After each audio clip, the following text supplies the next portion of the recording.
Well, this is totally not Danzig, and you're listening to the Shred Shack.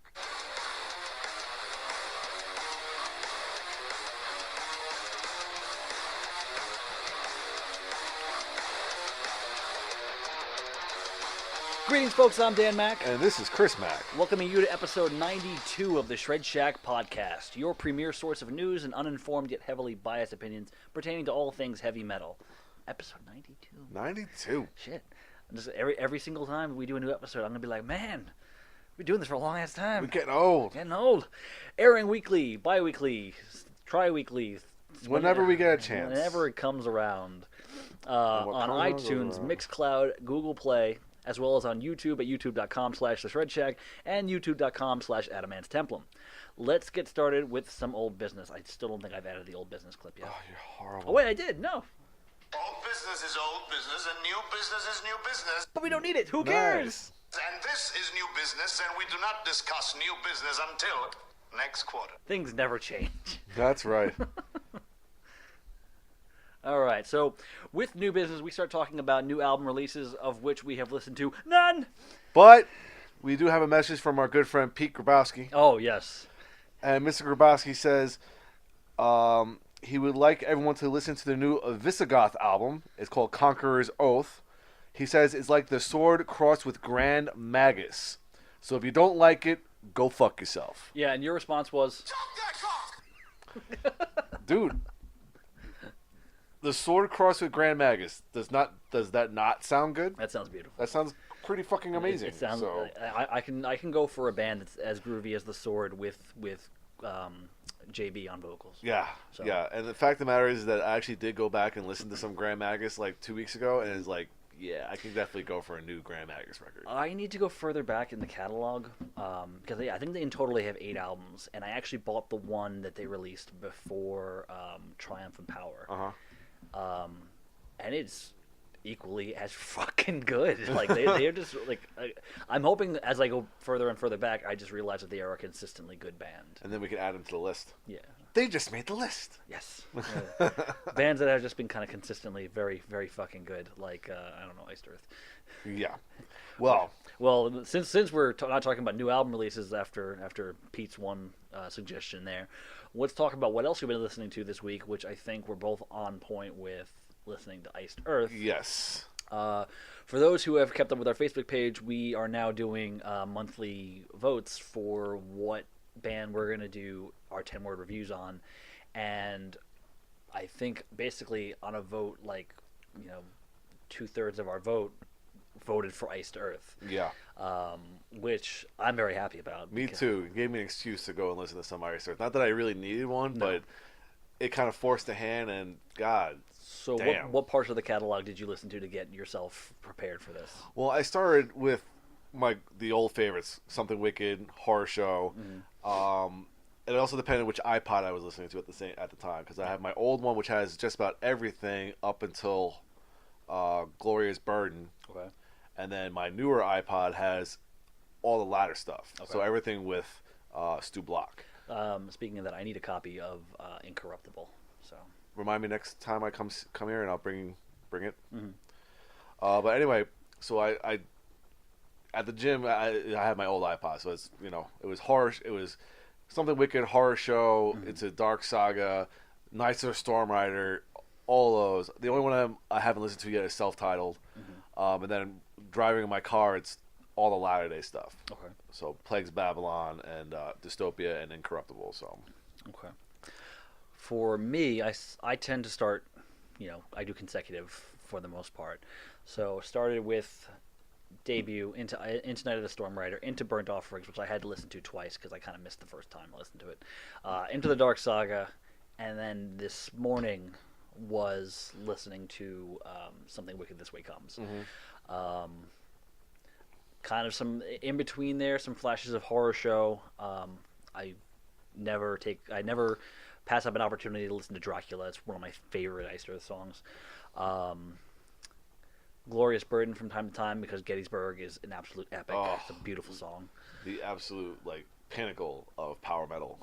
It's a Conceptual power metal. it's a wonderful track. Some bits and pieces, like I'm still not as familiar with Something Wicked 1 and 2 as I would like to be. That's of the Latter Day stuff that tends to, like, Something Wicked 1 is like one of my favorite records of Latter Day Iced Earth.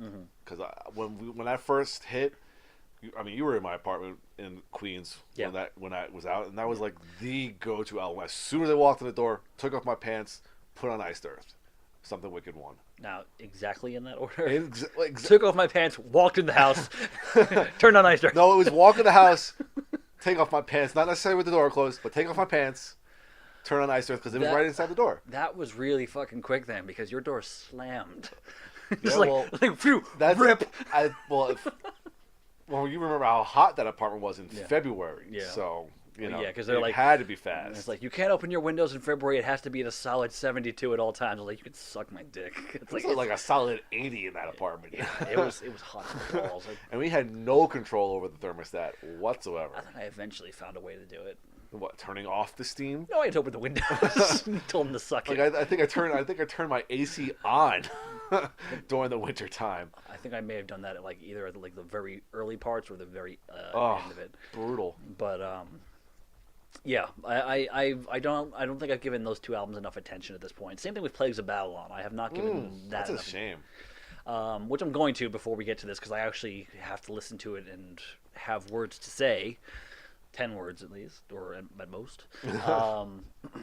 But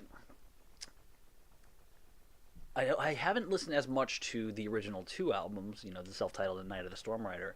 And for some reason, I was always under the impression that they had a vocalist that were drastically different than Barlow. Like, Barlow was like this breath of fresh air, but you can hear elements of what Matt Barlow brought to the band in the two original singers. Well, I never liked the original singer from on Iced Earth. Never really. That's why I was kind of reluctant to get into it. He's kind of like the Paul Di'Anno a little bit of Iced Earth. It's still he's not bad though. Well, again, I haven't listened to the self-titled in a long time because of that. So going back with a fresh pair of ears, I might. The second singer though, right before Matt Barlow joins the group, I found it a little bit like it's getting closer to what that Iced Earth sound is. Yeah. He was a little rough.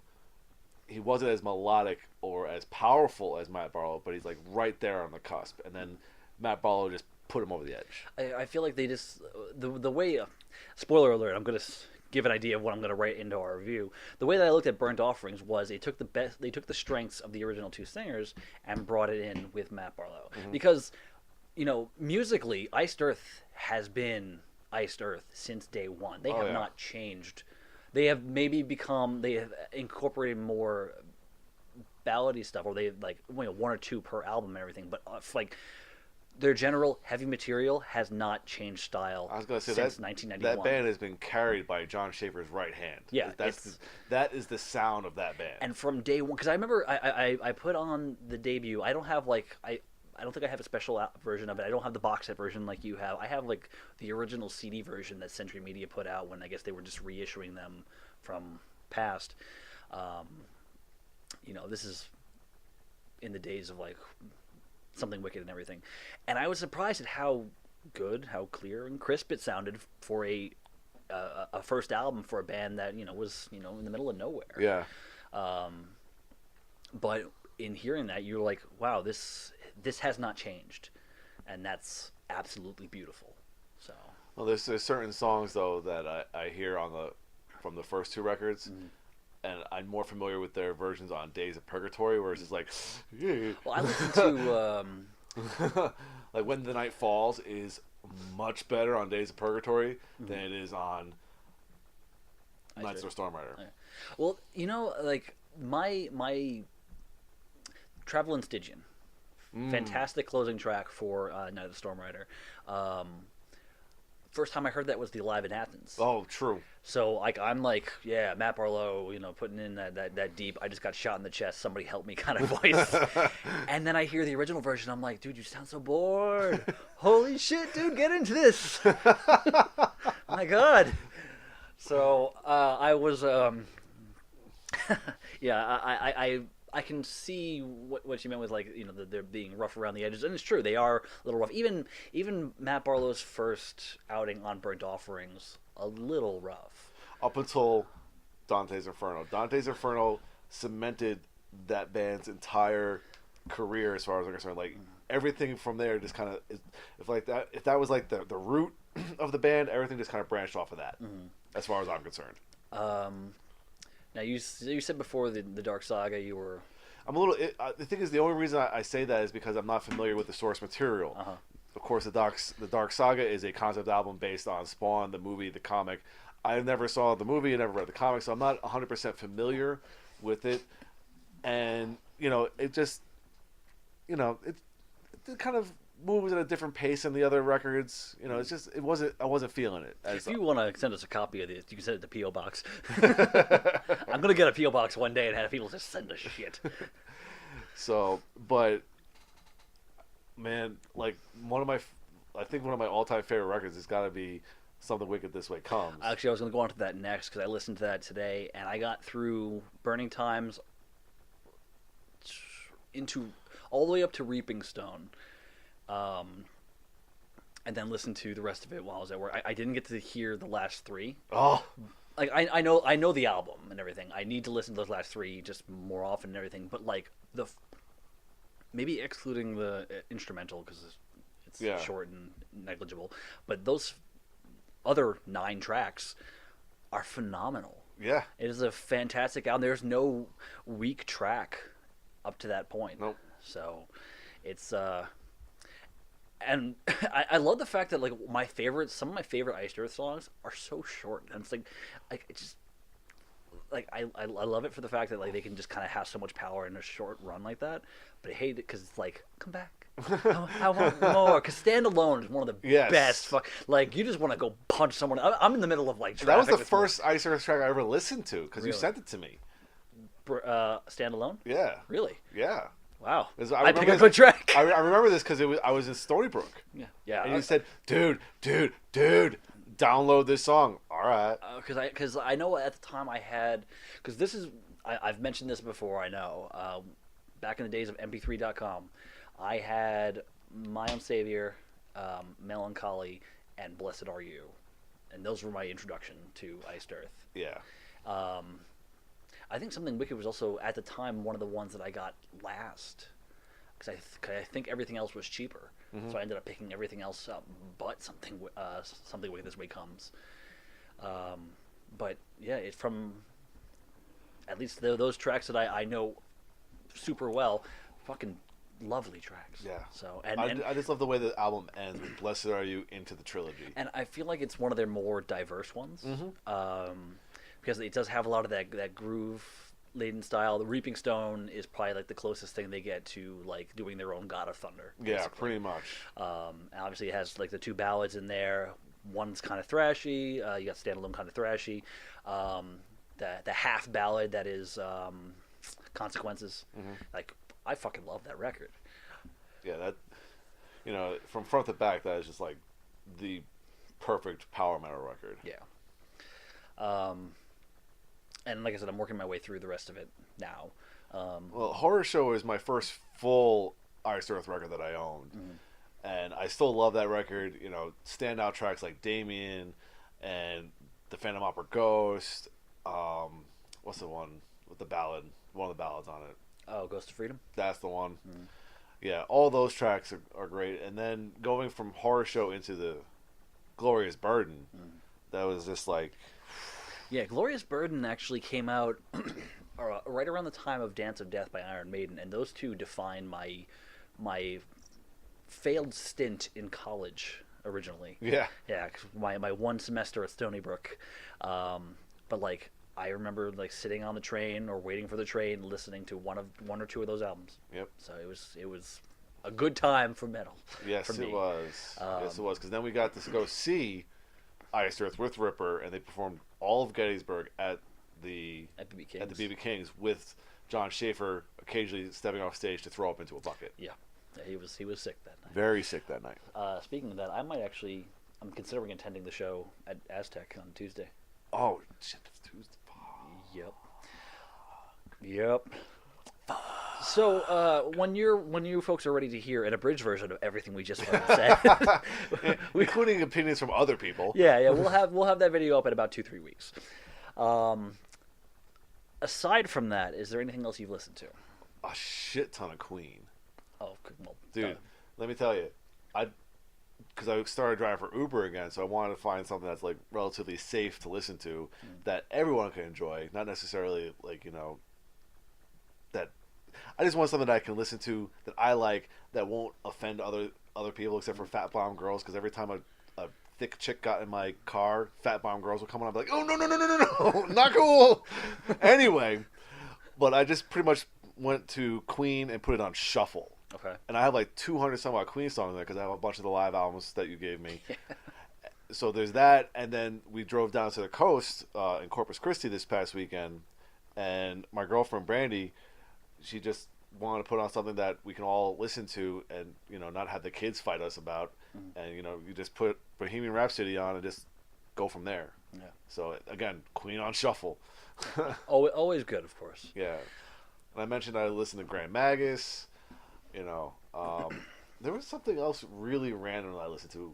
Oh, fuck it, what was it? Damn, I can't remember. But on a different note, at home on Netflix, I've been watching some rock documentaries. Okay. So I went back and I rewatched Hired Gun. We talked about that one. Rewatched the Foo Fighters documentary. Okay. Rewatched Rush Beyond the Lighted Stage. Of course you did. And a very interesting one was I totally forgot what it's called, but it's really just three guitarists come together to sit down and talk about guitars and eventually jam, and they talk about their history about playing and stuff like that. And the three guitarists were Jack White, The Edge from U2, and Jimmy fucking Page. And it was pretty awesome to three very different guitar players, very different styles, talking about the same instrument and how they approach not only the instrument itself, but playing and their songwriting and recording and everything involved in it. It was really fucking cool. And you remember the name of it, you said? I don't remember it. I really wish I could. But it is on Netflix. Oh, it's on Netflix. I think it's called This Might Get Loud. Okay. That is a cool title. I like Yeah, it. very, very interesting little thing to watch. Okay.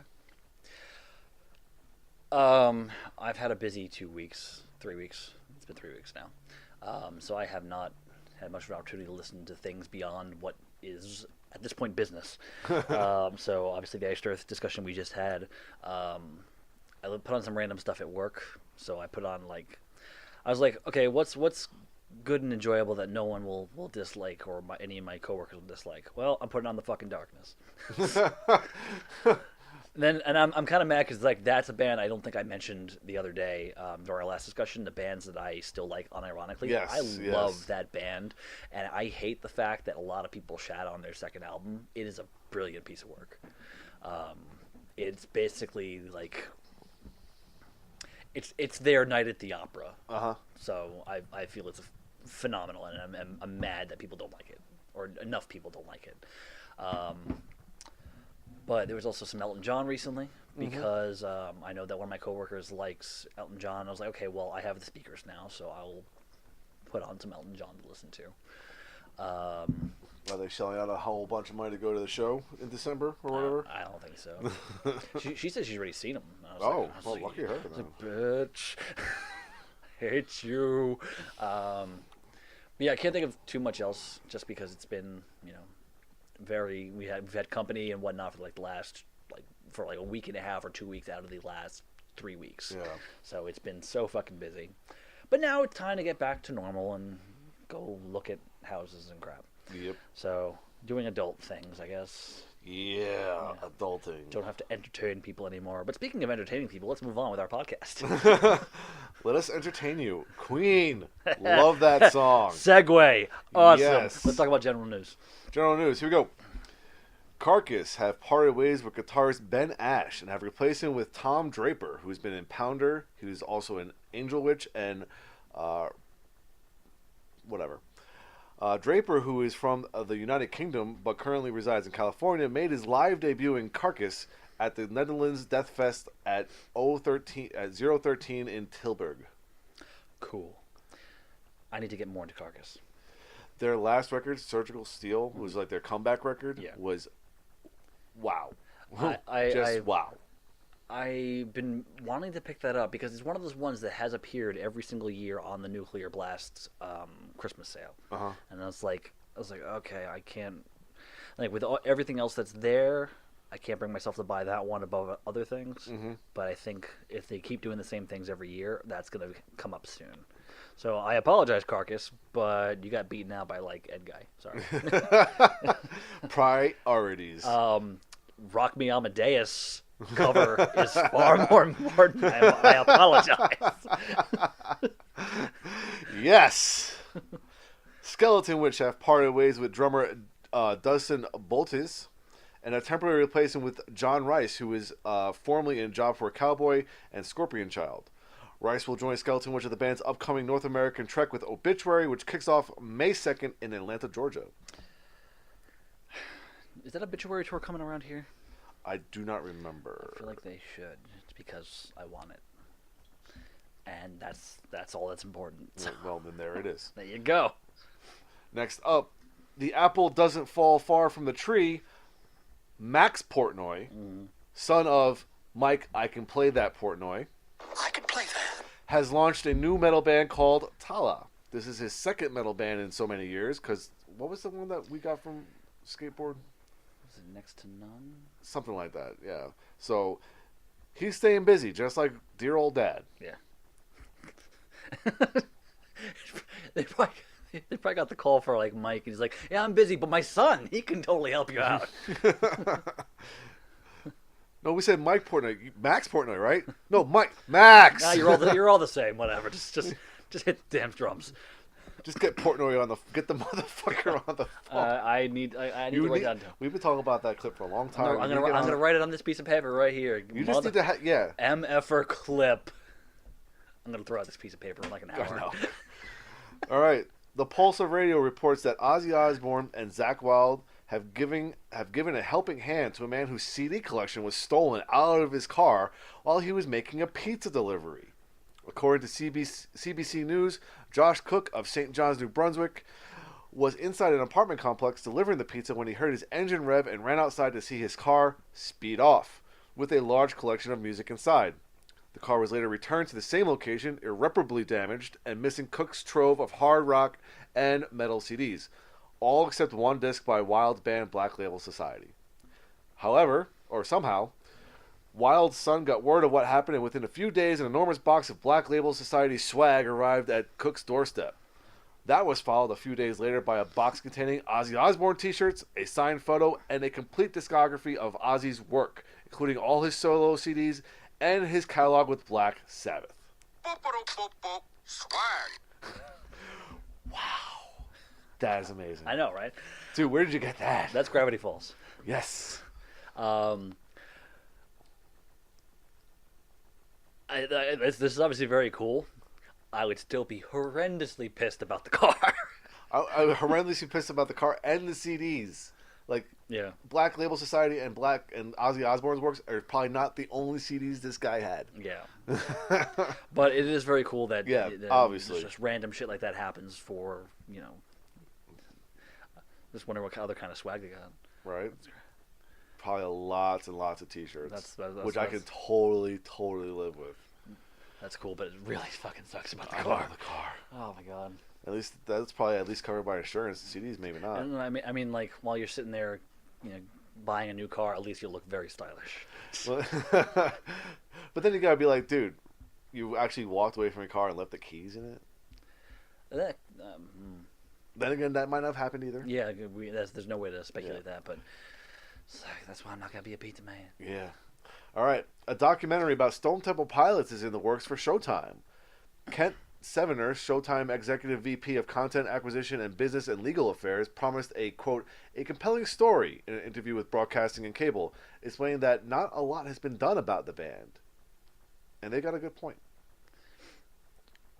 Oh, I mean, I was about to say, like, not a lot has been done about the band, like, as far as, like, books or documentaries, or Yeah.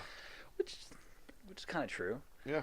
Considering the ups and downs and the turmoil of the band, I mean, it makes sense to kind of cover it. Yeah. You know, because it was an up and down thing for like 20 years. The downside of it is like you know the ending. Like Well- it's very similar to the ending of a lot of other rock stories, unfortunately. Well, you also know the ending of Titanic, but a lot of people saw that one too. Jack and Rose, Motherfucker can fit on that door. I don't care what anybody and says. someone got naked. I think if I do recall, someone got naked. Someone got drawn like a French girl. Anyway, Yeah. here's one that's interesting. Mm-hmm. A new revenge. A new revengeance. A new revenge. The Revengers with Thor and Hulk. Anyway, they were formerly known as Project Rock and Rockstar. Okay. Yeah, this is their real name now. The band, featuring former members of Judas Priest, Alice Cooper, Ozzy Osbourne, and Scorpions, has inked a deal with Australia's fastest-growing independent record label, Golden Robot Records. Great name. It's C-3PO. I don't give a shit. Anyway, the group's debut album will be released later this year. A New Revenge features everyone getting out for revenge, like Tim Ripper Owens, I'm not even gonna do that. I can play that. one of the most versatile and name-check guitarists in rock, Kerry Kelly, who's been in Slash's Snake Pit, Alice Cooper, and Vince Neil. Legendary bassist Rudy Sarzo, who's of course has been in Ozzy Osbourne, Whitesnake, and Quiet Riot, and longtime Scorpions drummer James Kotick, who is also formerly of Kingdom Come. I'm sure it's gonna be great, but like, why Project Rock and Rockstar? Yeah, well, whatever.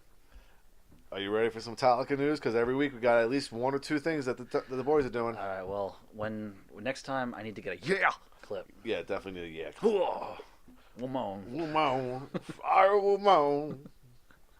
I'm gonna have to go back and watch a year and a half in the life of Metallica now. I don't hear a problem here. And man, I lived on that tape. Yeah, my cassette tape. I still have it up here on the shelf. There's some more. I lived on that tape. Do I have it? Holy shit! Do I have it? You should. Yeah, I do have it. Okay. I was gonna say, dude. I was like, who stole my shit? It's like it wasn't me this time. This time. Focus, motherfuckers. All right. Anyway, Metallica news here. According to the Mercury News, Metallica frontman James Hetfield has turned over 1,000 acres of land overlooking California's Lucas Valley as open space that will end up with the Marin Agricultural Land Trust.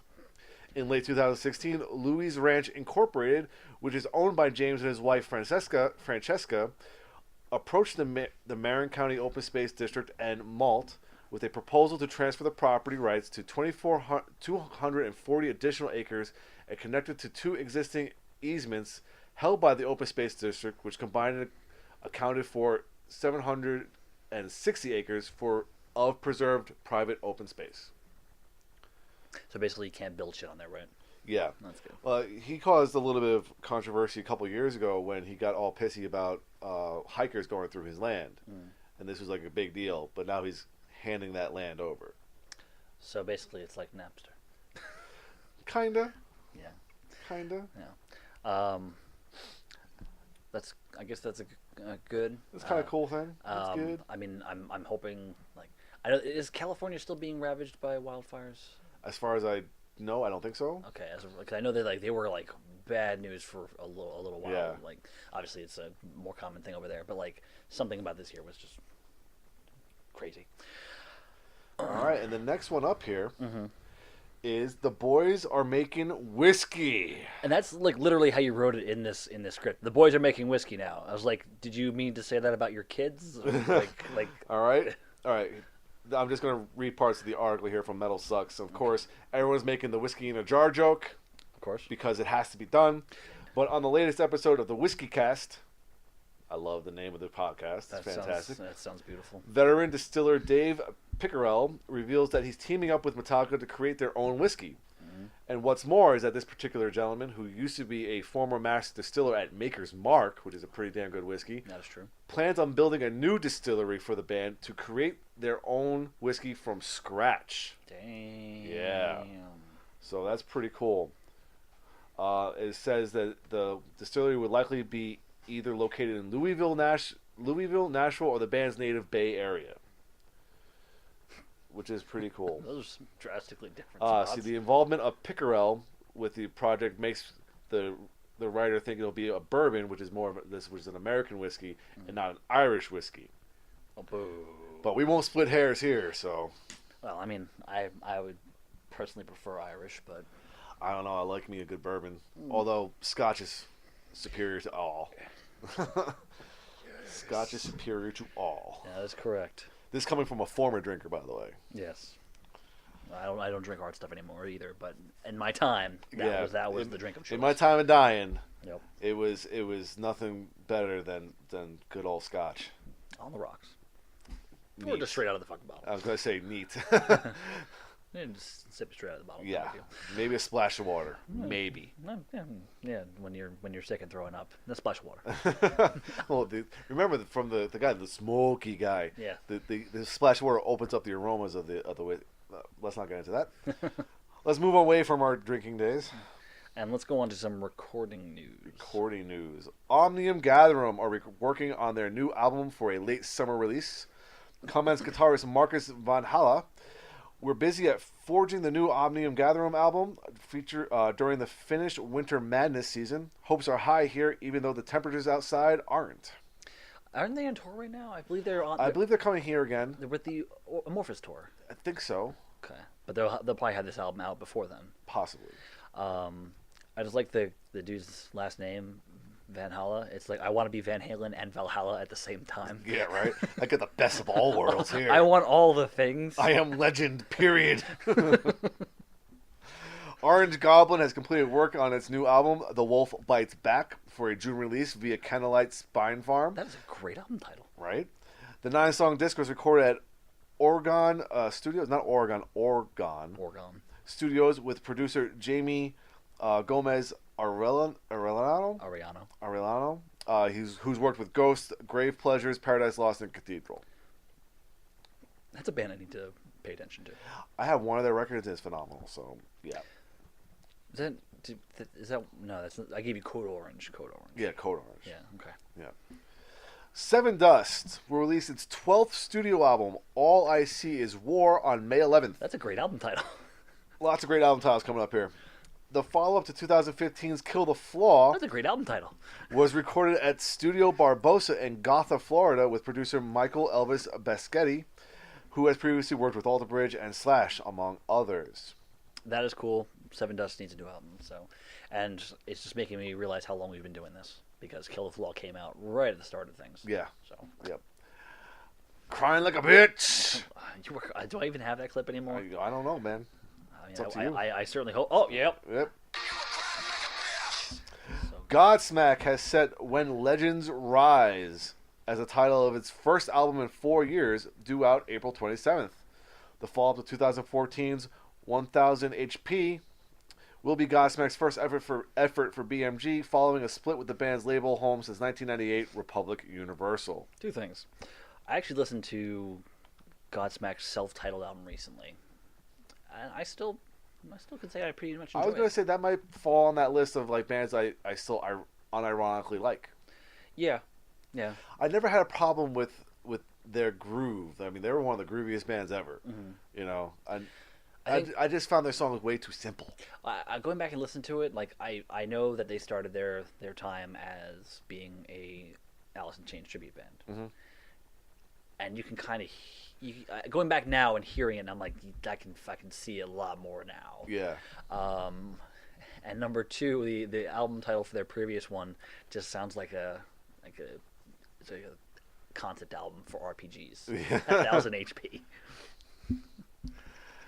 Is that hit points? I don't know. Hit points, yeah. Oh, really? Well, in this case, it stands for horsepower, but I'm just saying, like Dungeons and Dragons shit. See, that's where my mind went. It was nothing horsepower. And you were Fuck dying that. like a bitch. All right, here we go. Behemoth, the mighty Behemoth, will release a brand new live DVD Blu-ray titled Messe Noir on April 13th. The set will include the band's victorious shows in Warsaw, Poland on October 8th, 2016, and Brutal Assault 2016, as well as the Satanist Cinematic Archive, featuring all official videos associated with the band's globally successful record of the same name. Just love you copied and pasted this. Oh, 'cause no it shit. Includes the band's victorious shows.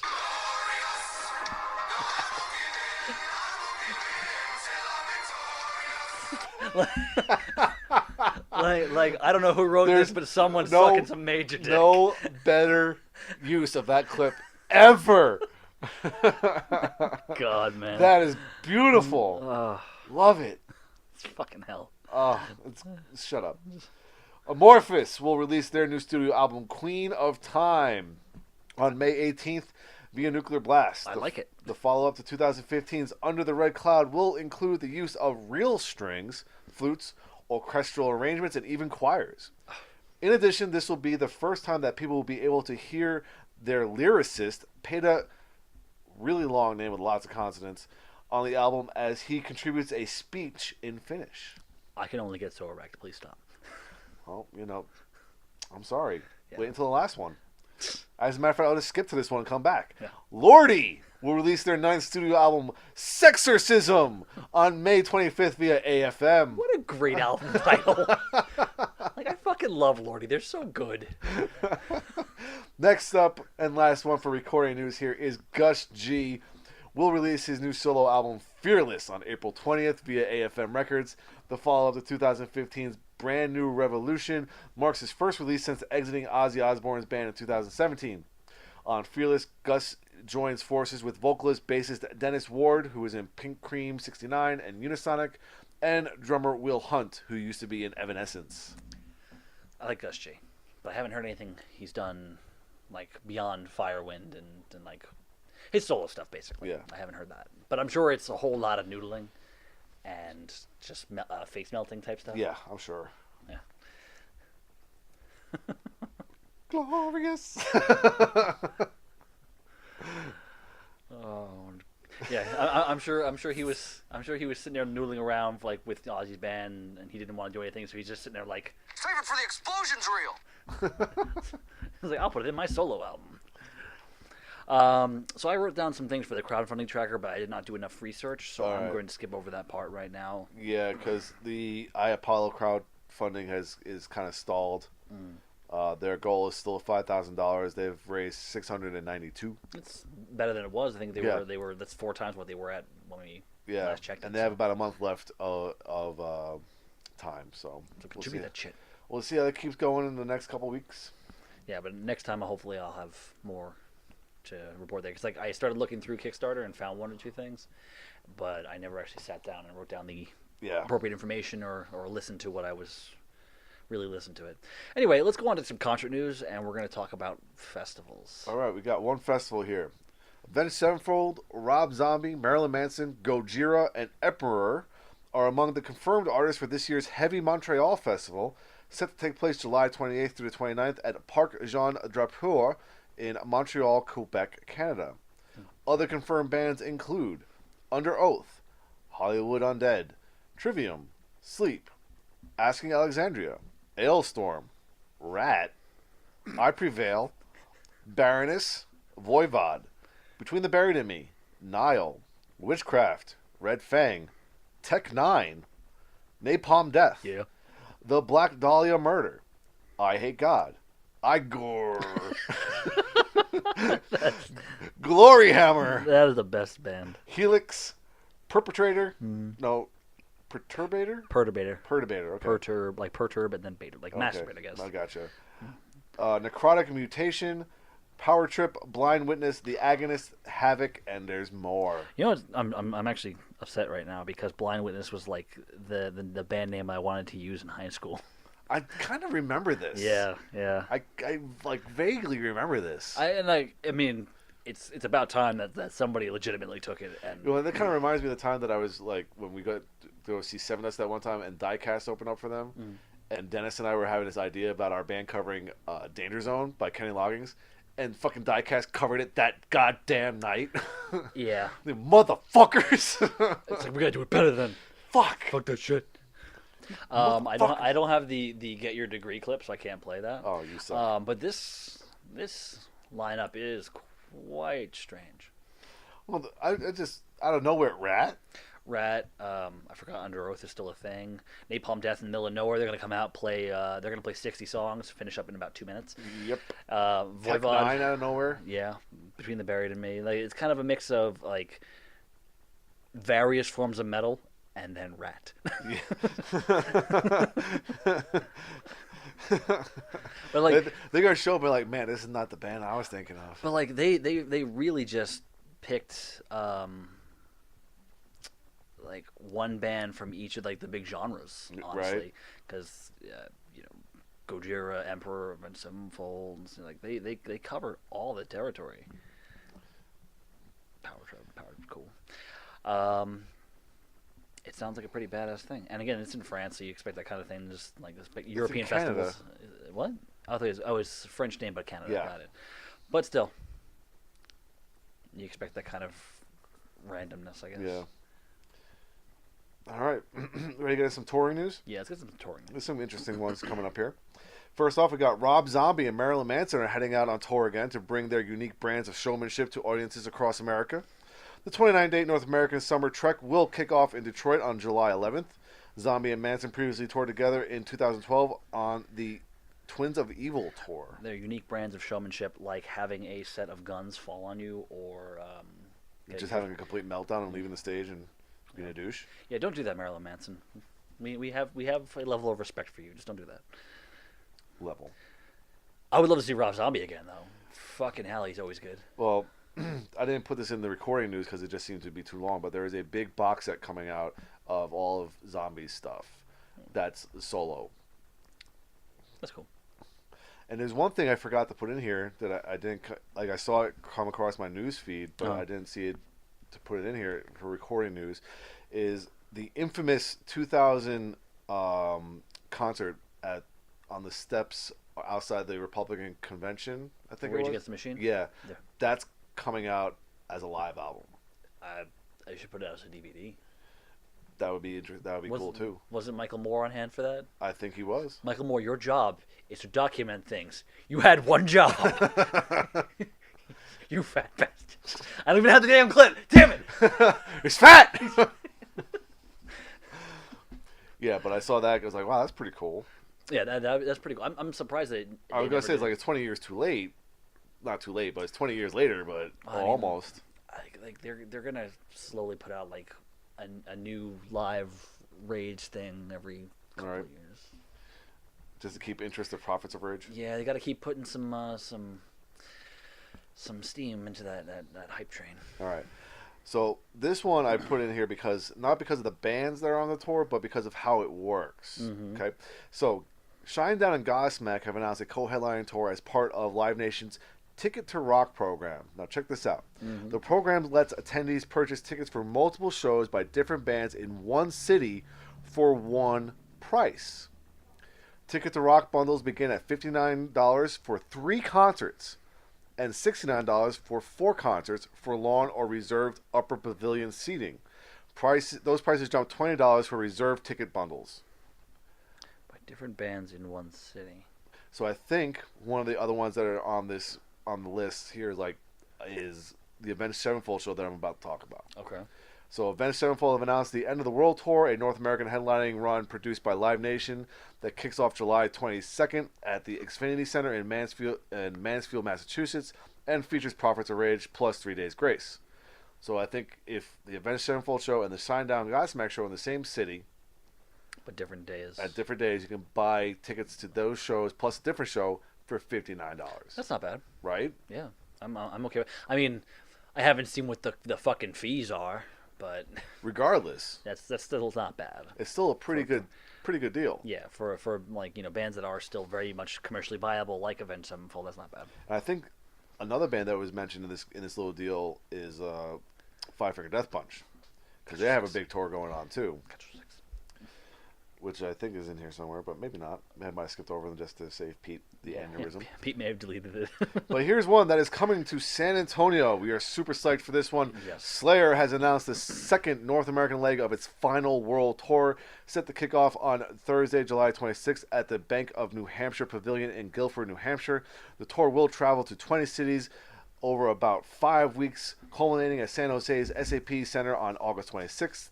Lamb of God, Anthrax, Testament, and Napalm Death will accompany the band on all dates.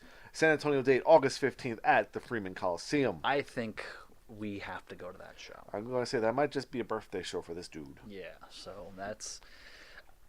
every one of those bands I want to see or see again. And for me, the only disappointment was the switch out because on the first leg of the tour, it's Behemoth. instead of Napalm Death. But I would rather see Behemoth on their own. Yeah.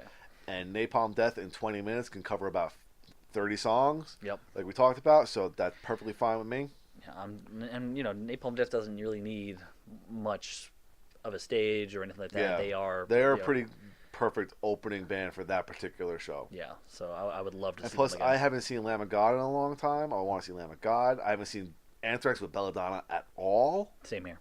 So I missed Testament the last time we were supposed to see them when they opened up for Judas Priest and Heaven and Hell. Heaven and Hell.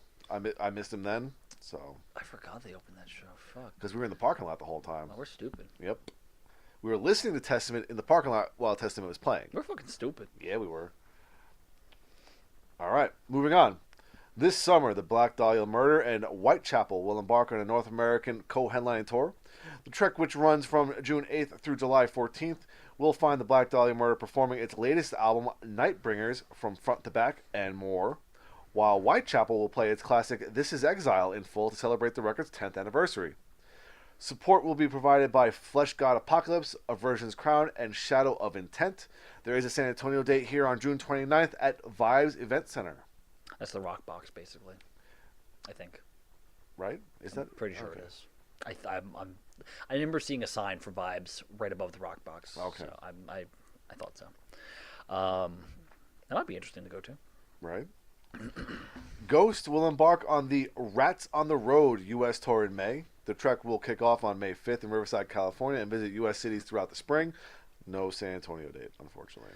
Boo. Sexy Magician, come back. Right? Well, we don't know what incarnation he's going to take now. I wonder if he's still going to be on the Sexy Magician one or if he's going to be preparing for Papa the Fourth. Big Papa Pump. Oh, God. That the internet needs to get on this. Oh. Oh. Oh my god. God, that needs to happen. Just put like ghost songs over Scott Steiner matches for me, please. Oh. Or just Scott Steiner promos over ghost music. Yeah. Oh. Because the numbers don't lie. I sacrifice. Because the song Ritual is about sacrifice. Yes. This needs to happen. Somebody make this happen. Good fucking god. Oh. Just go on. Okay. Stone Sour has announced a spring headlining tour with support on select dates from Palais Royale? I thought it was Palais. Palais? be. Probably is more like that. Palais Royale, the Bronx, and 68. The trek will include appearances at a number of festivals in the U.S. They are not coming here. They were just here. Yeah. That doesn't mean anything. Yeah. Come back. Come back. This July, August, Armored Saint will embark on a North American tour commemorating the band's classic Symbol of Salvation album. On this special run, the group will perform Symbol of Salvation in its entirety, with select shows to be recorded for a live DVD. They have to come here for that. Like, I don't think don't make me drive to Austin or Houston, please. there was a San Antonio date, buddy. Punk bitches, man. Well, there's a San Antonio date for this one. Power Man 5000 have announced the second leg of the U.S. tour in support of the band's latest album, New Wave. The trek kicks off in Lubbock, Texas, and makes its way through the southern part of the U.S., including 2 iHeartRadio shows, 98 Rockfest and Earth Day Birthday in Florida, and ends in Flagstaff, Arizona. San Antonio date 4/12 at the Rock Box. This is for this one and the previous one. It was my birthright, you bitches. I am obviously going to the Power Man 5000 show. Kind of bummed that it's not going to be at Fitzgerald's again, but The Rock Box is another good place to see them. it is. But it's also downtown. I don't want to have to go downtown. But the thing is, at least at that downtown venue, it's on Houston Street. It's right by 281. You can go home. Yeah, that's true. It's quite easy. I know. It's just I'm griping. So For no reason. You salty bitch. There you go. okay, are you happy now? Yes, asshole? I am partially happy. Punk ass. Halfway happy. It's a compromise. Anyway, Metallica has announced the details of the 2018-2019 North American leg of its World Wire tour in support of the band's latest album. The 34-date trek kicks off September 2nd in Madison, Wisconsin, and runs through March 13th in Grand Rapids, Michigan. Tickets went on sale to the public on March 2nd at Live Nation, and each ticket purchase will be accompanied by a physical or digital copy of Hardwired to Self-Destruct, so you can probably expect to see them back on the charts next week. That's cool. Gonna go buy a ticket, get a physical copy, and then just sell it. Well, I think what's funny is that I was supposed to get a physical copy when I bought my ticket for the past June show. I never got it.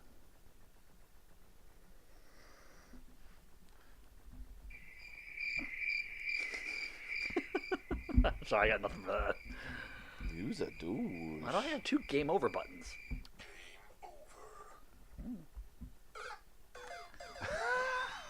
Okay, I gotta remember the blue one. Yes, that is beautiful. All right, here we go. Tyr will embark on a North American headlining tour in May.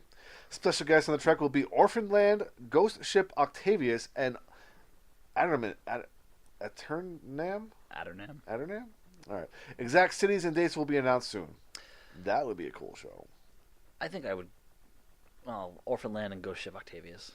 I've seen Tyr. I really don't care about them. Really? I just, no. I mean, it's more about Orphan Land. Yeah, Really? yeah. Especially us reviewing the new album and everything. It's a great fucking album. So.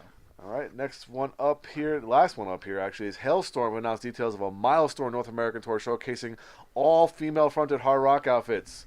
The dates, co-headlined by In This Moment, begins April 3rd in Houston, Texas, and then travels through mid-May. Support throughout the trek comes from special guests New Year's Day and Stitched Up Heart. That's cool, even though it seems like a very short tour. Yeah, So yeah. But I that's just cool. wish I liked the bands that are going to be on the tour more. Yeah. So. Although I wouldn't mind seeing In This Moment. I don't mind Hailstorm. The other two, I'm not. For me, it's not a matter of liking, disliking, or not minding. It's like I don't know enough of their stuff, so I wish they would do more tours like that. I would still like to catch the Butcher Babies next time they come around. You know, so if they do a tour like that, I'd be all about it. All right, so let's go on to one-offs. One-offs. On May 23rd, the surviving members of Mr. Big will perform a tribute concert to late drummer Pat Torpey, who passed away due to complications from Parkinson's disease on February 7th. At the Canyon Club in Agora Hills, California. Yeah, we'll go with that. Yeah. Also performing will be Torpey's former bandmate Richie Kotzen, who was a member of Mr. Big from 1999 to 2002. And an all-star lineup that will be announced in the coming weeks, probably involving Mike Portnoy. Well, because Richie Kotzen was in the Winery Dogs with Mike Portnoy, so I mean, they're buddies. You know, these things happen. And because this is a tribute to a drummer. Like, I'm willing to bet that this is the situation. Richie Kotzen just goes to Mike and is like, yeah, we're putting this little thing together for him, and like he doesn't even ask him to be part of it. But Mike Portnoy just stands up. It says nothing. I think it broke it. I broke it. Oh, it's gonna be funny. Lasai. Nope, that's not the one I want. Oh, because the button's broken. Oh shit! Look at that. Well, it was supposed to be someone standing up and going, "The call to power!" But like literally, the button looks like it's been pushed in and broken. Like, how do you do that on a touchscreen? I know. Like, what the fuck, dude? Buttons? Yeah, I'm just gonna delete that shit. It's either that or just have to restart the whole thing. I don't know. I can hit everything else. Yeah, that button just doesn't exist apparently. Well then, It's a ghost button. are you done? Hold on. Fuck this shit, I'm out. That's what the button was saying. Okay, go Yeah, on. pretty much. All right, Nikki Sixx of Motley Crue, Scott Ian of Anthrax, Rudy Sarzo of Ozzy Osbourne and Quiet Riot, Jesse Hughes of Eagles of Death Metal, and David Kushner of Velvet Revolver are among the musicians who will take part in AC/DC Comedy and Rock Show, a tribute to Bon Scott. Set to take place April 3rd at the Avalon in Hollywood, California. The event, which is being organized by rock and roll comedian Dean Del Rey, will start off with Del Rey, Bill Burr, Mark Morin, and Joey Diaz doing stand-up comedy before an all-star band performs AC/DC's classic 1978 album Powerage in its entirety. I love the fact that they're picking Powerage. Right? Because I feel like that's like the most overlooked of the early albums. That is cool. Yeah, that is super cool. And that is it for concert news. So, depress me with these charts. Well, first off, noteworthy points here. Bon Jovi's latest album, This House Is Not For Sale, which debuted at number 1 in 2016, has officially returned to the top of the Billboard 200 So chart. it is number 1 on the Billboard Top Yes, it 200 is. right now. Yes, it is. The band's new single, When We Were Us, is also the most added at AC Radio this week. According to Billboard, This House Is Not For Sale re-entered the chart with a 120,000 equivalent album units earned this week ending March 1st. The surge back to number 1 is owed nearly entirely to sales generated by a concert ticket album sale redemption offer from Bon Jovi's upcoming U.S. Arena tour. Same deal as the Metallica thing. Yes, with sir. Hardwired. Yes, sir. I want to gripe here, but I like Bon Jovi. Well, let me just depress you with the rest of the top 200. Oh, dude, no why? Five Finger Death Punch, Decade of Destruction at number 60 from 58. Black Album at 89 from 109. Does that mean if Five Finger Death Punch is still at number 1 on the hard rock charts? Well, that's it for the top 200. Everything else is greatest hits. Oh my God! Yeah, this it's is, wow. brutal. We might start taking this section out. This sucks. I was gonna say it's like you might be considering this is like kind of skip over it or actually start including the greatest hits just because that's what's there. Because we excluded it for a while there. But anyway, let's go to the top 25 hard rock albums. Are you ready? Yes, I'm ready. Number 25 is System of a Down, Toxicity. Okay. I'm going to turn my iPad a different way so you can actually see, so I can see what actually is re-entered the charts All here. right. So anything I don't like, I have a clip for. So. Okay. Well, Toxicity re-entered the charts at number 25.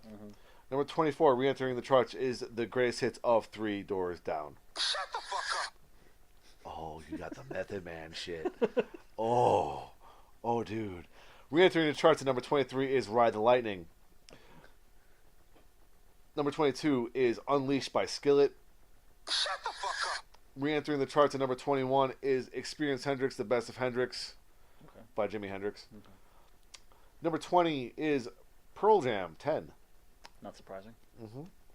Number 19, re-entering the charts, And Justice for All, Metallica. Brutality. Nice.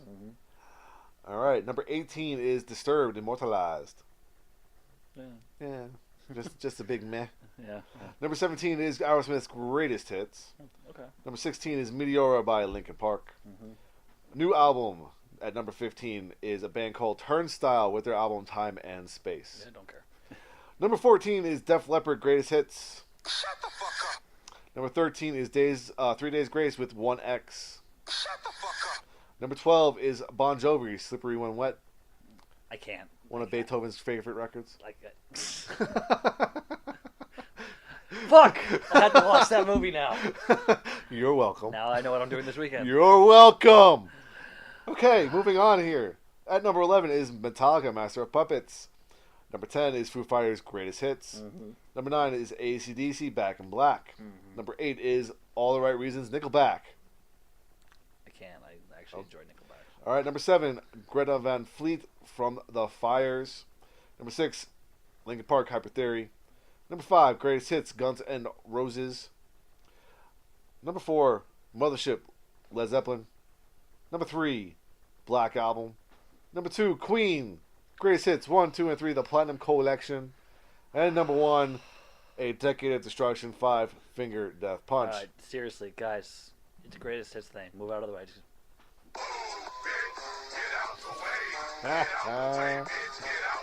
Love it. Just let Queen go. Let Queen just pass you. Just go hide in the distance somewhere. Yep. Bye-bye. Oh my God! You know the day's gonna come that will happen again, and I'll be very happy because I need you to understand something. Five Finger Death Punch. Queen looks at you and says, We're better than you, and we know it. It's true. It's damn true.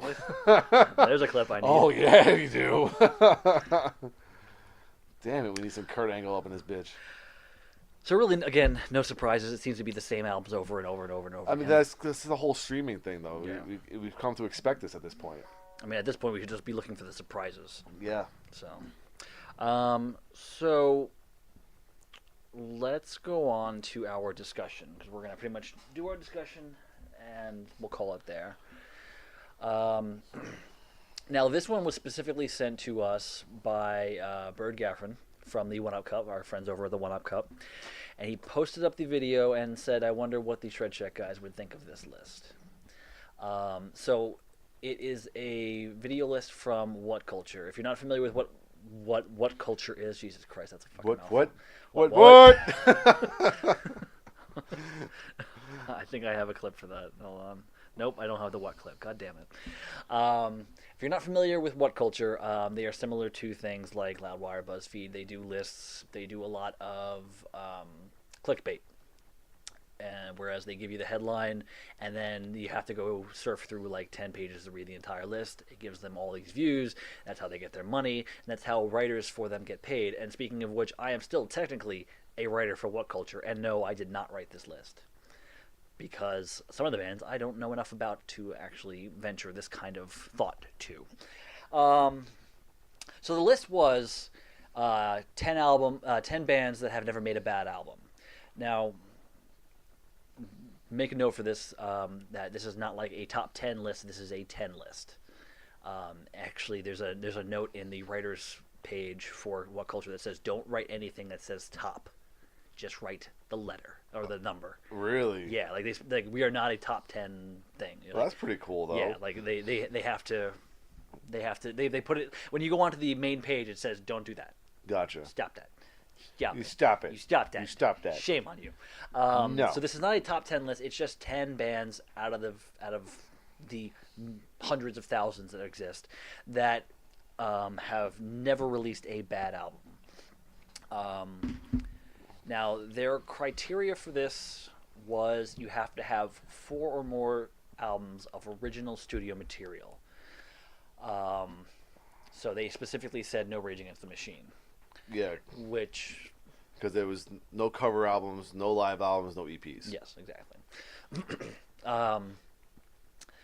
So we're going to start with the list first, and then I'm going to kind of make special mention of some of the stuff that they threw in there at the start just to kind of give our 2 cents about those. So number 10 was Cavalera Conspiracy. I'm not as familiar with Cavalera I'm not Conspiracy. familiar with them at all, and the fact that they made it onto this list just makes me curious. Yeah. I mean, the reason I kind of have been avoiding them is I just didn't want to listen to another Soulfly. Mm-hmm. If I want to listen to Soulfly, I'm going to listen to Soulfly. Yeah. But the way they describe these guys is that it's not Soulfly. Mm-hmm. You know, it's more of a What more Sepultura yeah used to be. yeah.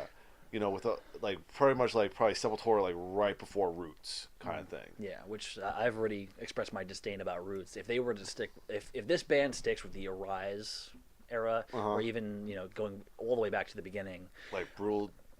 Oh my Beneath God. the Remains. Yeah. Yeah. Yeah, and Bestial Devastation or whatever. Yeah. If they were to stick with that older sound, Morbid Vision's Bestial Devastation. That's the one. Thank you.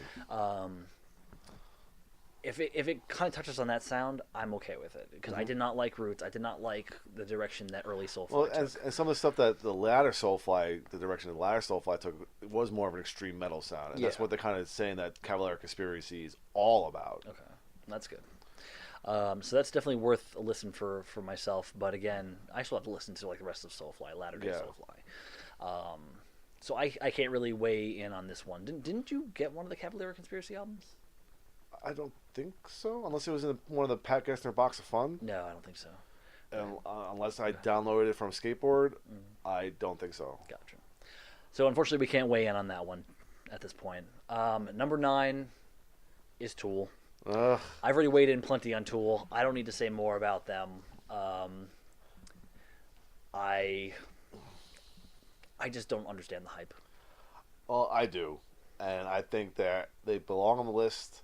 I just don't like the fact that they've been around for so long and only have 4 records. 5. Whatever. I think 5. The first one's an EP, isn't it? Yeah. It's Undertow. Undertow, Anima, Lateralis, 10,000 Days. Yeah, you're right. It's four records. 4 full-length records. Like they've been around for so long, and they have all this prestige, but they only have 4 records. That's the only gripe I have. Well, that's what part of the intro was saying, is that, like, it's having 4 groundbreaking albums is better than having 20, Mediocre records, yes. Yeah. So that's what they were going with that. But like, even when they were talking about Tool and they were talking about like changing the face of music itself, I'm like, I hate when people say that stuff about Tool. Like, I don't think there's anything particularly special about what they're doing. So I think that if they were the first ones to do it, people have done it significantly better since. So I don't understand the hype, and I probably never will, because I don't care enough to try. Because I'm an asshole. I was gonna say you salty. I am a salty bitch. But I think I would have to agree with the whole Tool thing. So we've talked about my love of Tool here, especially after we saw them live a couple 2 years ago, and that was one of the best shows ever. So yeah. Next one up, number 8, was System of a Down. We've gone over this a couple times. I can argue this one a little bit because I love the first 2 albums. I don't really much care for Steal This album. Yeah, again, because they mentioned it was leftovers from Toxicity with a couple of new songs. It was kind of a mix mash of stuff. Yeah, that was one that I got, but I never really got into. And I wouldn't even consider that part of the list, honestly, because of the fact that it is a lot of throwaways. Yeah, it just felt like it didn't feel like a proper album. Like it didn't feel like it had the proper lead into. It just felt like let's work on the momentum we have from Toxicity. We don't have anything new coming out. Here's something. Yeah. It just didn't have that feel of a real album. When somebody released it, I was like, oh, we have a new album coming out. This one was like, oh, here's this one. And even with that, like, if you took that out of the equation, you'd still have the 4 albums. It still kind of counts. Yep. But even then, I don't like Hypnotize all that much. I like 4 tracks out of the total 12 or 11 that's on there. I only like 4. So I would have to say that, like, that's not necessarily a, good album. Like it's decent, sub-decent at best there. I think Mesmerize was a far superior album. I think they could have taken the 4 best from Hypnotize, thrown it on Mesmerize, and it could have been one solid, insanely great fucking album. But I mean, I wouldn't have put them on this list in that case. So, your thought? No. I think I'm gonna have to go back and listen to Hypnotize and Mesmerize, just kind of refamiliarize myself with everything. Like except for this song, This Cocaine Makes Me Feel Like I'm on This Song. That song right in the middle of the album just brings everything down for me. I fucking hate it. It's like they have so much going for them, and then just like this, like, it's not necessarily a bad song. It's just kind of goofy and doesn't fit the rest of the tone. I'm like, get out of here. Go back to Steal This album. You go back there. You belong there. Next band up was Atheist, which a name I've heard forever. I know nothing of their stuff, so again, something I can't weigh in on. Yeah, neither can I. I'm not sure if Pete would know them or not. There's actually one later on that we can really not say too much about, but next time that Pete is here, we're going to have him talk about this. But let's get to that next. So Atheist, we have little to say, but it's something that I definitely have been meaning to catch up on. If anybody has any suggestions or where to start, please let us know in the comments below, or send us a message. Yeah. Or if you just want to send me the album, send it to P.O. Box. We just want to send us CDs. Yeah, like P.O. Box. You know what, dude? Like if we ever get a P.O. Box, people would send us shit. I'm sure I would love to receive a whole lot of random shit from random bands and listen to it. Fuck yeah. Hell yeah. Although people who listen to this show regularly are probably like, dude, you guys don't listen to anything that you're supposed to anyway. Shut up. Shut up, you ass. Shut up. We didn't ask for your opinion. We didn't ask for your fucking opinion, you dickhead. But we totally did, but we didn't. Well, because everybody tries to send us stuff digitally. And I was like, I want physical copies, bitch. So number 6 is Death Angel. I can attest to that one. Oh, yeah. Even in their earlier days, they had in the late 80s, early 90s, when the sound quality wasn't as good, they were still like a force to be reckoned with. And now with recording as it is and the band being as experienced as they are are kick ass. I really want to catch this band live one day just to see them. Oh, you haven't? No, Oh, I haven't had a chance. That's the reason I got into them in the first place, They because are. of seeing them Yeah. live. I got into them because way back when working at Tower Records, Act 3, which if you watch the What Culture video, is one that they were talking about, was like the breakout thing for them. That was $6.99, Ah, and that was like before discount. yeah. So I was nice. like, okay, I don't know this band, but I'm gonna pick it up because it's cheap, and it ended up being a brilliant fucking purchase for mine. So I think the show I saw them open up was it was Death Angel and Soilwork. ooh, Yeah, that's lovely. yeah, that was, and then I can't remember which album was that Soilwork was touring behind. I think it was the Panic Broadcast, and it was like the album just came out like that day, because I remember buying it that day, and it was like, oh, this is amazing. Nice. And it was at Webster Hall. Yeah, tiny venue, tight sound, amazing. But they're also a band, still back to Death Angel. They're a band that, like, even now are still progressively getting better. And better. Yeah, it seems like when they mentioned in the videos that they took like that 10-year breakup after Act 3 until the reunion, like if they were around during those 10 years and they tried to adjust their sound for the times, they probably would have not been as nearly as good. Well, some of the band, I think all but one or two of the members did form another band and continued to play, similar music for a little while. Not to the same But quality. they weren't Death Angel. No, they weren't for sure. So I think that break probably helped them then, like, to come back, stronger than ever in the time where metal needed it. Yeah. All right. So number 5 on the list was Slipknot.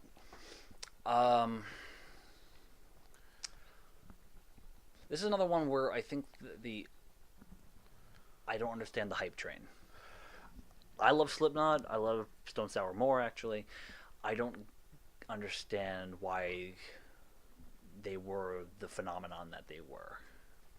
Or still technically are. I mean, I never really fell into the hype part of it. I just really liked their music, especially that first record, But the thing is, even going further into like Subliminal Verses, and I thought All Hope Is Gone, it was a phenomenal record. Yeah, in the video they say that like apparently like a lot of the members of the band didn't like that album. And I actually thought that was a fantastic album. And even the latest one, The Great Chapter, I think is great. I think my favorite thing about that band is that they started off as this monster project, with the masks and everything, and all hard and just kind of like in your face. And slowly but surely they progressed into a functioning heavy rock metal band. They incorporated more elements of actual songwriting into their songs. They've, like the video mentions, they've incorporated solos and clean vocals and acoustic guitars. They've become more of a well-rounded band, and the thing is, that's not a bad thing. It's actually improved their sound. I think it's actually the reason that they are so big is because we talked about this a lot. They have crossover appeal. They're heavy enough for the heavy guys. They're light enough for the softer guys, and there's that middle ground right there where everyone can get together and enjoy a Slipknot song. There's something for everybody. And plus, they look badass on stage when there's 9 of them going absolutely ape shit. Yeah. I don't feel like I've given enough attention to the band as far as their albums go and everything. And I think part of it is because like I do like that first album, but like again, it's the matter of that all that hype. I don't see it, so it kind of turns me off to trying. Yeah, So- like for bands like Slipknot and Tool and Nine Inch Nails and sometimes Marilyn Manson, the thing to do is to ignore everything else about the band except the album itself. Yeah. Like forget the Tool fans, they're pretentious bastards. Forget Mayor James Keenan, who's also a pretentious bastard. Just go in there and listen to the music and everything of like just listen to the album and enjoy it for what it is, without all the external stuff. Gotcha. That's the way you got to approach bands like that. Found it funny because I guess they don't like smaller albums or demos and whatnot. They don't consider because they didn't mention Meat Feed Kill Repeat, which That's probably not even like considered an album for I them. fucking love that album. That was one of my one of my favorite records to listen to in college. Yeah, it's a That like, oh my god. like that. Like I could say like that's a little bit out there and Oh, just yeah. weird. And, Yeah, everything about that the mix of sounds in that one was like, what the fuck? yeah. Like all the experimentation that they came to do eventually, I feel like they kind of did a precursor on that album. Yeah, So I fucking love that record. They should re-release it like now. I would love for that to happen. That would be great. Yeah, it would. So, and make it a double album, re-record it With the new Corey. band, With- yeah. with Corey on vocals because they were like I think he could do Gently pretty well. How- Actually, well, they they did- redid but, Gently like, on Iowa. I was the other one I meant, Confessions, which is the cover actually, but And then what's the one with the bass? Do Nothing, Bitch Slap. That's the one. Yeah. That. Like the random funk breakdown for no reason. Yeah, yeah, that kind of shit. I would like to see broken out sometime soon. Yeah. Number 4, I'm gonna let you take this one. It's Gojira. Yeah. There's nothing. Like I don't know their first 2 records was like what the video kind of mentions as like their milestones, but everything from Ways of the Flesh all the way up to the latest record Magma is phenomenal music. And I've talked about this because they were my number 1 pick for the year and the month that they came out with that record. And Was it? I thought it was 2. was it? I don't remember. It was definitely on one of your lists, though. I know that. Yeah, it was right around the same time that like Catatonia came out and Astronoid came out, so there's probably somewhere in there. Anyway, it doesn't matter. The good thing about them is that they progressed in their songwriting, kind of in the same vein as Slipknot and and like Opeth and Catatonia did, where they started off as this one extreme death metal band, and they've moved on and they've incorporated different styles and changed their songwriting, and to the point where Magma is like this just opus of progressive metal, where they changed their vocal styles and they changed their music, and they even mentioned in the video where they went from like very technical and stuff like that to kind of almost minimalists, and that transition took nothing away from the band itself. And every single thing that I've ever heard from them has been phenomenal. So I can't say enough about that band. So you probably have to go buy the first 2 albums. Yeah, well, if I had a reason, if I didn't have a reason, I have a reason now, and there's no reason for me not to. You're welcome. Right? So I'm actually going to do 3 and 1 in one shot because, again, these are ones that we're going to have Pete discuss next Okay. time. But it's Emperor, which are, seminal black metal band, Yeah. and Death, which is seminal death metal band. Yeah. Um, Well, Death is like I only have one of their records, and it's The Sound of Perseverance. which I think is the same record that I just bought for Pete Yes, for his birthday. because of that album cover, because it's so goddamn cool. But the way they talked about it, that was like I think their swan song right before Chuck passed away. Yes. And it is one of like the greatest like thrash / death metal albums out there because of the technicality and the songwriting, the structure, the length of the songs, everything about that record is perfect.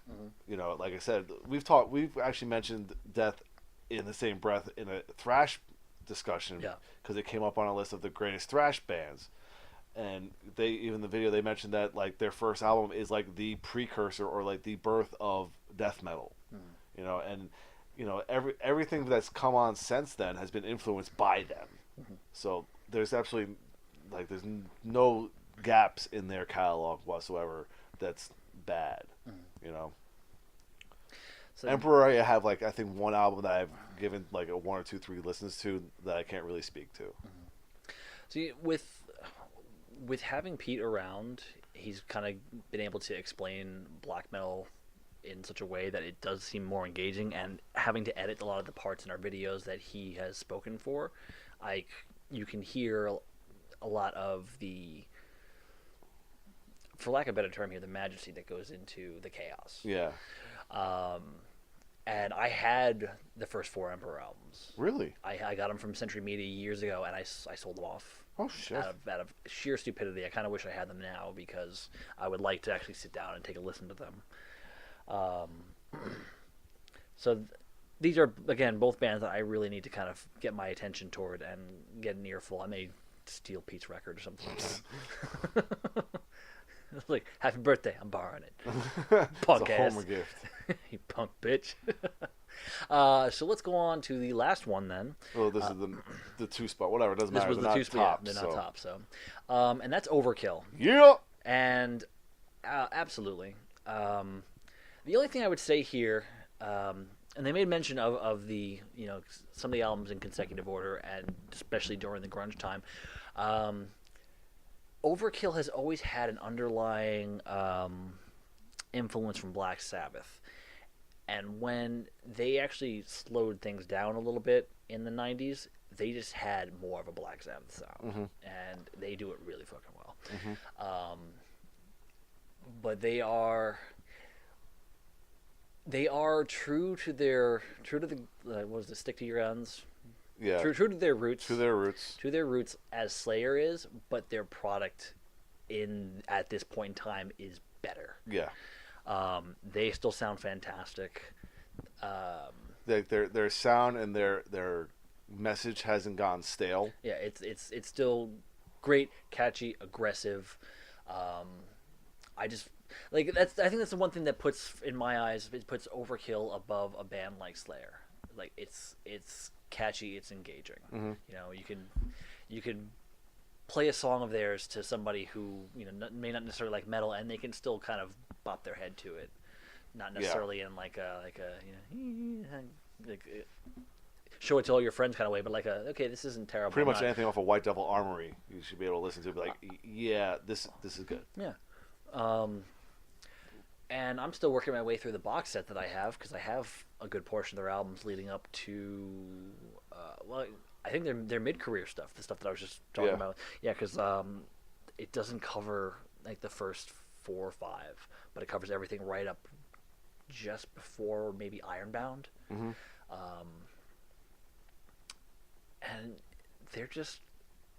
they're a great fucking band. There's not much more I can really say. Especially even like when you consider like the latter day part of their career, like they mentioned the quadrilogy of albums. I think it was Ironborn. It was Ironbound, Into Electric Age, White Devil Armory, and then Grinding Wheel. Which the Grinding Wheel we did. It was our top 2. It was one of our 2 or 3 or 2. Somebody's it was on somebody's top list for sure. And when I saw it live, it was fantastic. Yeah. So that's a band I'd be okay with seeing again. I saw them open up for Symphony X. I would like to see them at a different venue where I can actually fucking hear them. Well, that was the problem when I saw them too, because it was still at the Alamo City Music Hall. Yeah. So. But and even from seeing those shows, still a lot of energy, a lot of passion in the performance. Yeah. So, 18 albums in, and you have done no wrong. And that's a hell of a run there. Yeah, I don't see them. That rivals like the Undertaker streak right there. I'll make sure that it never becomes 21-1. It just becomes 22 and on. So yeah, there's no Brock Lesnar album coming out now. Yeah. Fuck that. So before Spear F5. Fuck you. Suplex City. And then 2 years later, Roman Reigns. Ugh. Still a disappointment. Yeah, you were crying. I was. Yeah, you. I still tear up when I think about it. It's like the last coffin nail. Haha. Well, in my childhood. There's still speculation, so he. I know everything I see is the speculation is going to be him and John Cena. Well, his wife's been posting pictures of him working out again. After a hip replacement, he's doing squats. So that's a positive sign. Yeah. So. And deadlifts and everything. So he's doing okay. Yep. Before we close out the show, let's do a quick thing where they mentioned they usually open up with a little bit of the introduction to the premise of the list, and first image that they show pertains to Morbid Angel. Now I can't say much about Morbid Angel, so I'm just throwing that out there. I guess it's a particular album that people hate from Morbid Angel, but then they did 4 that I'm more familiar with, so let's talk about that. Metallica, Saint Anger. Let's not talk about that one. Yeah, I think we've talked about that one. Yeah, just cue like the video of me with it on fire in the Yeah. in the 10 words review thing. Definitely not great. Definitely agree with that being on the list there. Go for it. The thing is, like, this was they opened this list by saying, like, some of your favorite metal bands have made some stinkers, and they made mention of Metallica, Saint Anger, Yeah. and a lot of people can say pretty much everything after the Black Album. Oh yeah, yeah. Even the Black Album. Some people are like, you know. I don't know. And like later on in their career, they kind of like tried to make their way up. Where Death Magnetic was a step in the right direction.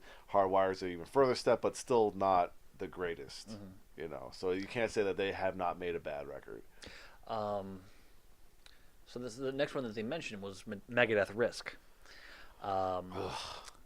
See, the problem there is that like I like Risk, but I can see why people would consider it to be bad. Technically, it's not a good Megadeth album. And the thing is, that's not the album I would have pointed out. Super Collider is not which a good Megadeth the album. Fucking worst album ever. I fucking hate that record. Okay, it's not that bad. No, it's fucking awful. But I figure in the same vein as Metallica, people may have said like everything after Countdown right up until maybe System has failed. Or United Abominations. No, System has failed. System has failed came first. Yeah, but like even then, like I like Euthanasia. People may not have liked it as much. Yeah. Cryptic Writings definitely has to be polarizing. Oh yeah, because that was their Black Album, at least as far as sound Well, goes. Yeah, I mean, like, as far as commercial quality, I would just mean their sound. That was sounded. I mean, the opening riff to Trust sounds almost like Enter Sandman, and their album pacing is very much like the Black Album. So it felt like they were trying to emulate that sound, So I feel like there's a few more holes in Megadeth's collection than specifically Risk. Yeah. So, and again, this is subjective, of course, but I'm sure there are some who say that Megadeth hasn't done anything right since Rust in Peace. Yeah. So, then they mentioned Slayer, Diabolus, and Musica. That's even one that Kerry King can't stand. So. Yeah, I don't know it well enough to really I say. actually didn't have a problem with it. Maybe if I go back and listen to it now, in context of the whole catalog, I might have issues with it. But at the time, I don't think there was a problem. Yeah, But this is even Kerry King mentioned that this is their album that they tried to kind of go with the sound of music at the time, and it was the wrong idea. I'll have to take a close listen to it just because it's probably one of the ones I'm least familiar with. Yeah. Like it's right there, smack in the middle of everything, and I'm like, whatever. So, and the last one they said, which I said in response. They did mention Iron Maiden too. Oh yes, sorry, yes. They mentioned Iron Maiden, No Prayer for the Dying. I know a lot of people have a gripe with Somewhere in Time. This is my favorite record. But it's funny that they mention No Prayer for the Dying. They don't mention Virtual 11. They don't mention those never happened. like X Factor. Those never happened, man. A Wizard did it. Or even Fear of the Dark. I feel like in time, Fear in the Dark has gotten some of its due credit, but No Prayer for the Dying still gets shat on. Yeah. Which is a shame because there is a lot of really good stuff on there. But they do mention No Prayer for the Dying, and again, like I love Iron Maiden, I can understand where people are coming from with like the drastic change. It's not as like you're going into this really good progressive direction, and then you stop and just put out No Prayer for the Dying, which has simpler songs, more tongue-in-cheek song. Holy smoke, is a fucking joke of a song. I love it, but it's a joke of a fucking song. If you want to know how we really feel about it, check out our 10-word reviews. Yeah. Well, I mean, even in that case, like you guys said it was simplistic and everything, but it's like, so. I mean, wasn't Maiden. I liked it. So, and that was the sound that they were going for. They specifically wanted to do that, or somebody did. But again, I can agree with the fact that it's different in the time. For sure, it's different. In the grand scheme of things, they're a varied band. Yeah. And it just kind of happens to be one that people can shrug off. But I'm really surprised that they didn't say X Factor or Virtual Eleven, because that's true. usually the one that they go to right away. Guess they were just trying to be nice or something, but yeah.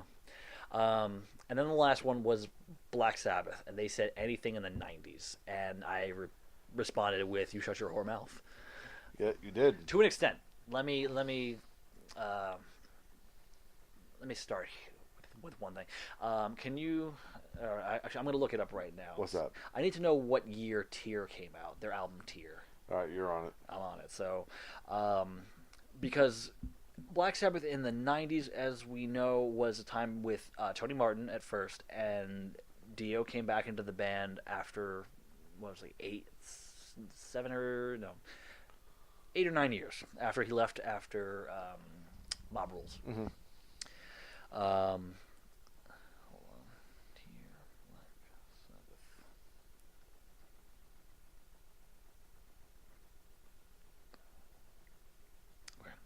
Okay, so we start off the '90s of Black Sabbath with Tear.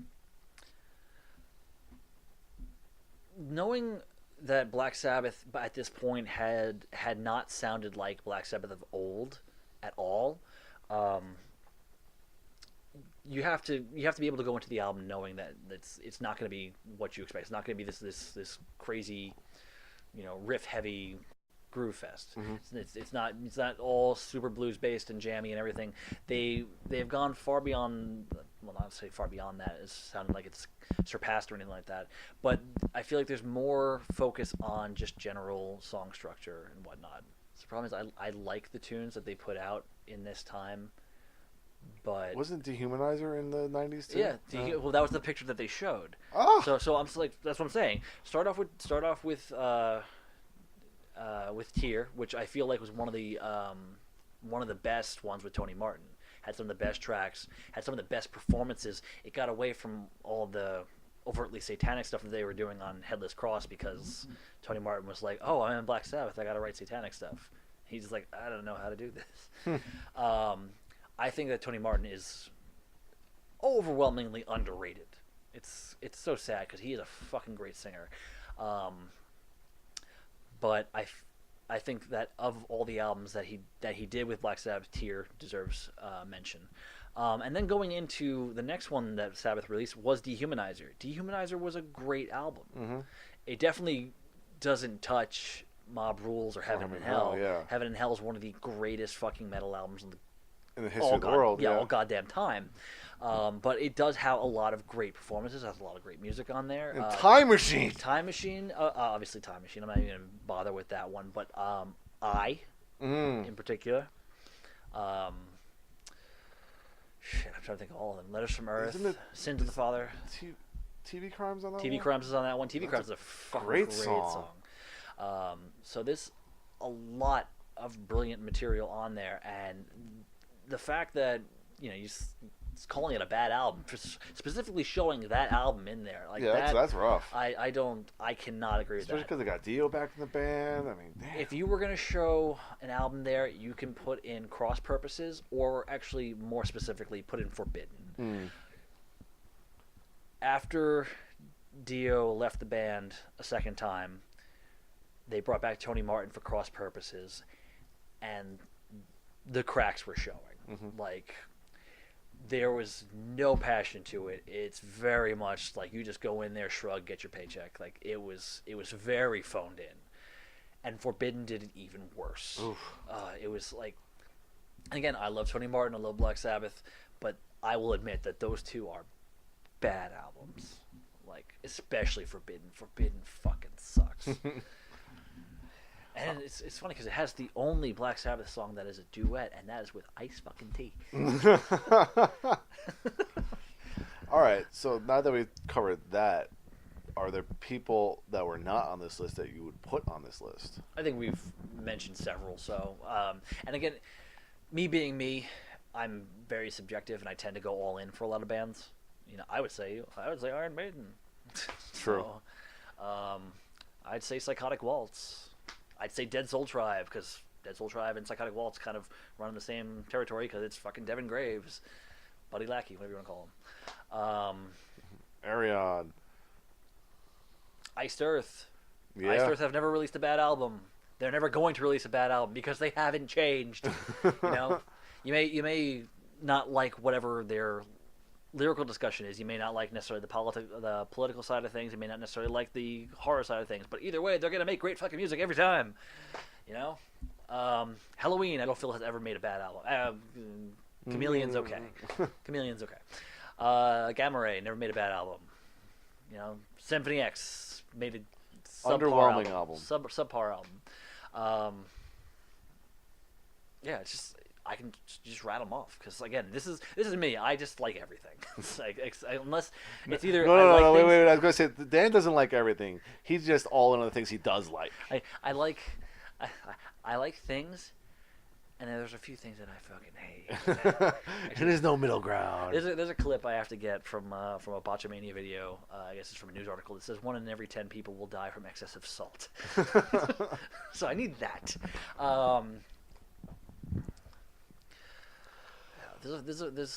Can you say that Seven Dust has ever released a bad album? No. I mean, there's songs that have been not nearly as good, but the thing is, you know, they're one of those bands where their sound has not really changed that much. Mm-hmm. You know, the core of the band is still there. I'm sure going through the rest of Grand Magus's catalog, there's no bad album there. You know, I mean, for me personally, I'm just like you with my Opeth. Mm-hmm. You know, I don't think they've ever made a bad record. Yeah. Mastodon, same thing. Mm-hmm. You know. I think there's some argument for Mastodon in that some of the change that they had over time wasn't like the last 3 records people have complained about because they've gone more. I don't want to use the word mainstream, but their songs have been shorter. They've kind of shied away from the concept records that they've been doing, like Leviathan and things like of that nature. The thing is, it doesn't change the fact that they've been writing really good songs. Well, that's the same case with Evergrey. Following up with the Inner Circle into Monday Morning Apocalypse. Monday Morning Apocalypse was shorter songs, you know, less of this more progressive side of things. They were like, you know, 3-4 minutes, a little more. I don't want to say catchy because the band's pretty catchy anyway, but just simpler stuff. Yeah. And you know, people may have had a problem with that, but like Evergrey is one of those ones where I feel they have not made a bad album because they don't stray too far from the formula, and that they don't really need to. That's fine. So Yeah. So I'm trying to look at all the CDs again, as I always do. As you do this situation. I'm sure you'd say Soilwork. Oh yeah, So. yeah. The thing is, you know, the double album, a lot of people have a hard time with, you know, because it did feel like there was an awful lot of filler in there. They could have cut a bunch of songs and made one really amazing record. But even then, it's like decent at worst. At worst, yes.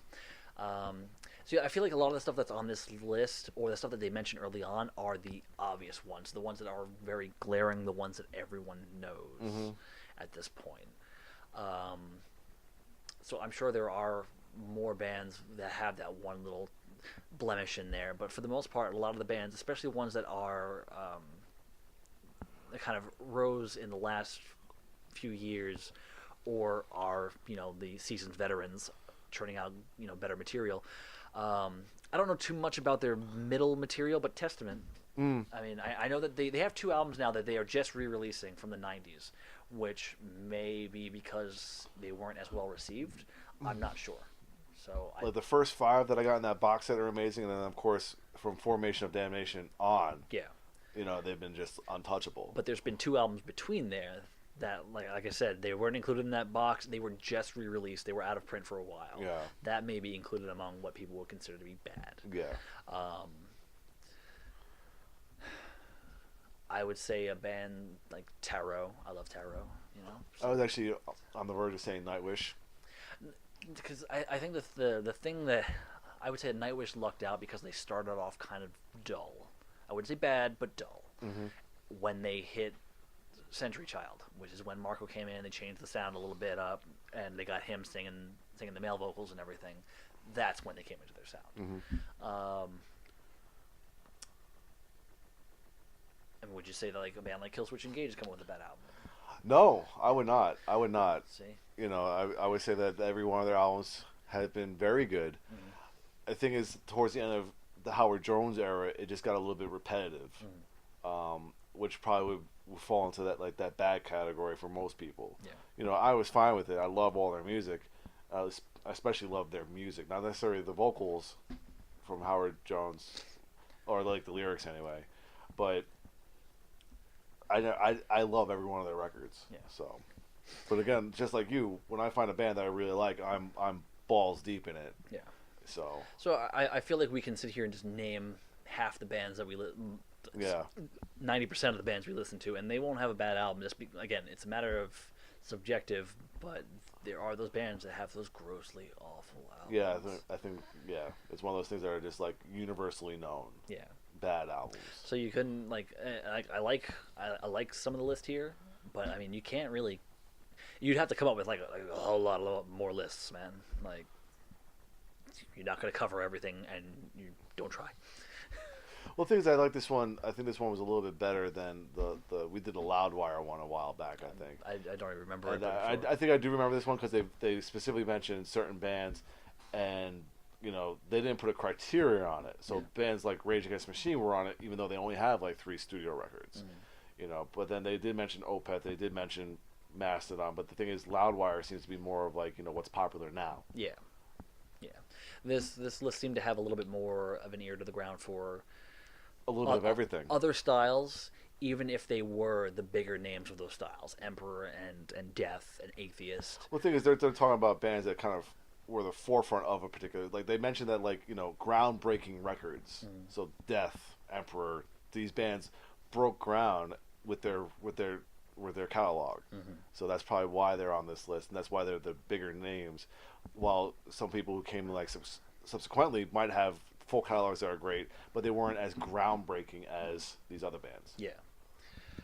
So I hope that this discussion here has filled your has satisfied your intrigue as far as what we would think of it.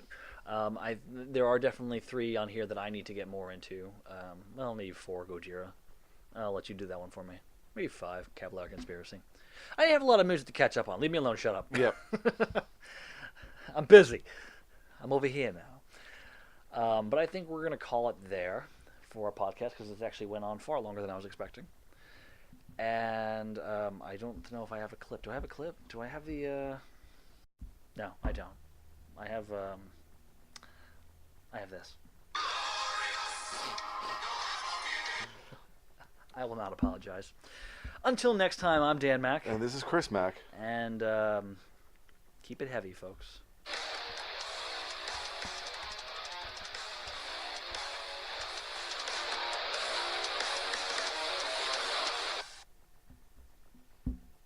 Surprise, motherfucker. Yes.